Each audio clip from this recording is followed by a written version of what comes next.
আসসালামু আলাইকুম।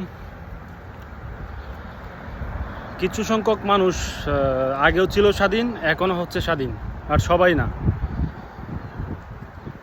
স্বাধীন বাংলাদেশ, স্বাধীন বাংলাদেশ, সবাই তো আর স্বাধীন না। আগে ছিল ছাত্রলীগ, এখন হচ্ছে ছাত্রদল। ঠিক আছে, দেশটা ওদেরই বাপ চাচার, ওদের বাপ দাদার। ঠিক আছে, সাধারণ পাবলিকের মানে কিছুই না। ঠিক আছে, তো বাংলাদেশের রাজনীতি, সুস্থ রাজনীতি মনে হয় না কোনো দিন ফিরে আসবে, মনে হয় না। বাংলাদেশের রাজনীতির মানে হচ্ছে এই দল ক্ষমতা আইসা ওই দলের প্রতিশোধ, ওই দলের উপরে প্রতিশোধ নিব, ওই দল ক্ষমতা আইসা আরেক দলের উপরে প্রতিশোধ নিব। এভাবেই চলতে থাকবো, মাঝখান দিয়া সাধারণ পাবলিকের কাম সারা। ঠিক আছে, এটাই বাংলাদেশে কোনো দিন আর সুস্থ রাজনীতি ফিরে আসবে না। বাংলাদেশে এখন ফেসবুকে ঢুকলে বোঝা যায় কতটুকু স্বাধীন মানুষ।